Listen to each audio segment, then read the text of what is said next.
எப்போது கோபப்பட வேண்டும்? ஹெட்டிங்கை பார்த்த உடனே எல்லாருக்குமே ஆச்சரியமாக இருந்திருக்கும். ஆமாங்க, நம்ம கண்டதுக்குமே நாம் கோபப்படுவோம்.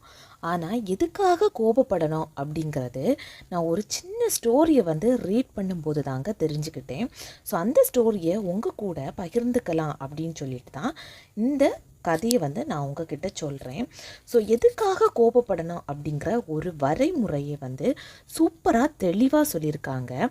வாங்க கதைக்குள்ளே போகலாம்.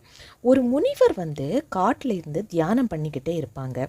இந்த காடு ஒரு கிராமத்தோட எல்லையிலே தான் இருக்கிறதுனால மக்கள் நடமாட்டமும் இந்த காட்டில் ரொம்பவே அதிகமாக இருக்கும். ஸோ இந்த மக்களும் இந்த முனிவரை சந்தித்து சில அறிவுரைகளை கேட்டுட்டு போகிறது வழக்கம். இது சிலருக்கு பிடிக்கும், பல பேருக்கு பிடிக்காம கூட இருக்கலாம். ஸோ ஒரு நாள் என்ன ஆகும் அப்படின்னா, ஒரு 4 மனிதர்கள், அதாவது 4 ஆம்பளைங்க போயிட்டு இருக்கும்போது அதில் ஒருத்தர் இந்த மாதிரி அவர் அறிவுரை சொல்லிக்கிட்டே இருக்கும்போது அவரோட முகத்தில் உமிழ்ந்துருவார். அப்படின்னா முகத்தில் காரி துப்பிடுவார். ஸோ இந்த முனிவர் என்ன பண்ணுவாங்க அப்படின்னா, கோபமே பட மாட்டாங்க. நம்மளாக இருந்தால் என்ன பண்ணியிருப்போம், அந்த இடத்துல கோபப்பட்டிருப்போம், எரிச்சல் பட்டிருப்போம். ஆனால் இவர் சிம்பிளாக ஒரு துணி எடுத்து முகத்தை தொடச்சிட்டு அவர் பாட்டுக்கு அறிவுரையை சொல்லிக்கிட்டே இருப்பார். இதை கவனிச்சுக்கிட்டு இருந்த இந்த மனிதனுக்கு மனசுக்குள்ளே ஒரே குழப்பம். பல நாள் அப்படி போய்கிட்டே இருந்து, ஆனால் இவ்வளவு தூரம் பண்ணின பிறகும் இந்த முனிவர் கோபப்படலையே, எரிச்சல் படலையே அப்படிங்கிற ஒரு தாக்கம் இவனோட மனசில் இருந்துக்கிட்டே இருந்தது.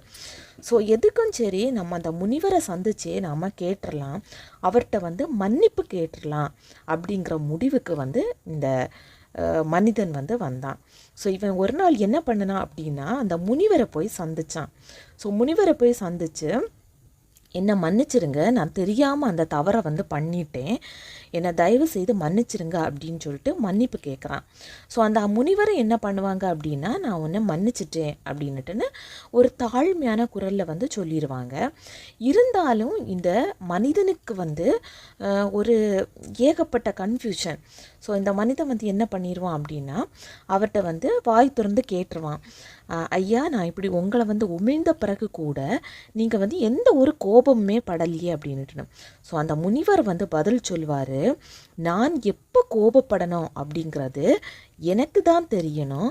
அடுத்தவங்க என்ன கோபப்பட வைக்கணும் அல்லது எரிச்சல் பட வைக்கணுங்கிறதுக்காக நாம் கோபப்படக்கூடாது.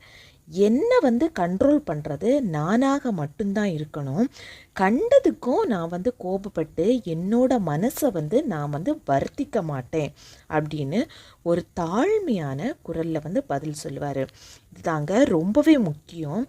நம்மளோட எல்லாரோட குடும்பங்கள்லேயும் பார்த்துருப்போம், ஒருத்தவங்க நம்மளை எரிச்சல் படுறதுக்காகவும் கோபப்படுறதுக்காகவும் பல்வேறு விதத்தில் முயற்சிப்பாங்க.